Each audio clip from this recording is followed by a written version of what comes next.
Paul, you've got the fight that a lot of British super lightweights wanted, Ohara Davies. Are you going to be the man who silences them and ruin their dreams of fighting him? Most definitely. Obviously got the fight short notice, but I think I'm ready. I'm the champion, and I got to prove I'm champion. I got to prove that I just didn't become champion by mistake, and I'm going to prove that I am the champion, and I'm ready for this fight. Even on short notice, I'll go out there and win this fight convincingly. Yeah. What do you think of Ohara Davies? First of all, as a fighter. Well, as a fighter, I haven't seen too much of him. Rating him wise, I don't rate him much. I got to apologize. I don't share the same sentiment the British public shares regarding his boxing technique and his level of boxing. I just don't think he's at that high level that everyone makes him out to be. I think he's a decent kid. He's still young. I believe he might still have a future in the boxing. If he pulls himself together. But it won't be this route he will take him to the top of the world if he does make it there one day. And what do you make of him with his outbursts on Twitter that seem to annoy a lot of British fighters?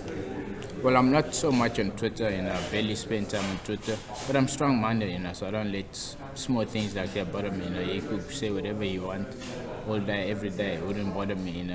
What matters most is that I'm putting in the work. I'm not talking in front of everyone. I'm talking behind doors when he's speaking all this bull.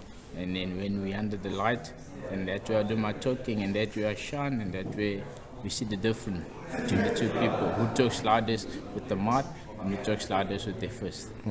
Tell us a bit about your background, because I understand you were born in the Democratic Republic of the Congo, moved to South Africa and ended up in Manchester. Can you just give us an outline of your life so far?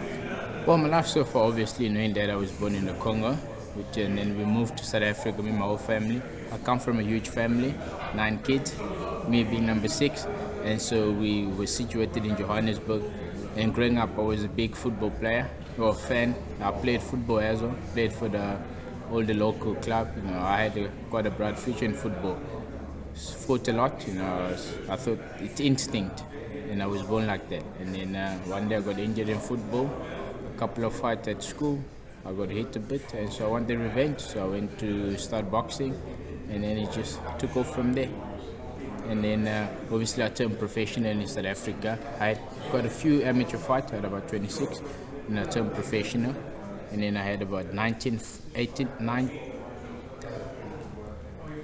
or 19 fights in South Africa as a pro. I was undefeated. I was 4-time Pan-African champion. And then what happened is there was a misunderstanding between me and my former promoter. And so I decided to hang the gloves. I was about 21, 22. I decided to hang the gloves. I had good sponsors, so I sat at home, spent time with my nephew.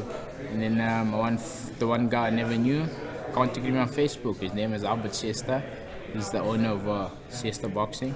And then he offered me a fight in Russia. I went to Russia, I fought, and then he said, well, come to England, let's revive your boxing again. You're still too young to have retired at this age. And that's how I ended up in Manchester. But at first I was in Southampton, where Siesta is based, Albert. And then I had fought at the one show, Albert Siesta, on Siesta Boxing in Southampton, where Sean had Stephen fighting for WBO Europe. And then obviously we saw him there, Sean coming from South Africa, him being part of the Fight Factory. Well, they said, well, let's sign him up, let's bring him up to Manchester and let's get to work. And so that's how this whole thing came about. I still do live in South Africa, I'm up and down, come here for the training session. But, I got 2 homes, I got Manchester and I got Johannesburg. And how's it going with Sean training you? Yeah, Sean training is amazing. At first I never, because the later part of my career, just before I hung it up, I had fought as a welterweight, because I never thought I would make super lightweight again. But as I got to Sean, the nutrition, he's a nutritionist by profession, and so he studied this year, and so he managed to get me down right, and then I feel strong as super lightweight, and I don't feel like I've trained myself like I used to in the past, and so his training is amazing. So good boxing trainer, obviously having come up from a great Nick Durant, may you rest in peace. And so he's got the experience.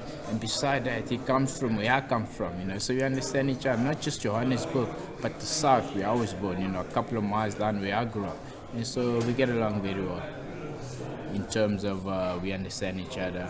his boxing skills and my boxing experience, put them together. I think we're a great combination. And prediction for Saturday night in the fight against Ohara Davies? As I said before, I don't share the same sentiment the British people share about this kid. I don't see this kid going 10 rounds with me. To be fair, I don't think he will stand up to me, you know. Although I'm young, I've got a lot of experience having come from the amateurs and the pro game. And I haven't had easy fight. And so I've had a tough fight. So I've been there with the greatest, I've been there with the best, and I've stuck it out there and I've beaten them. And so I believe I'm going to stop him. And I don't see him going 10 rounds with me, and I don't see myself losing this fight, to be honest.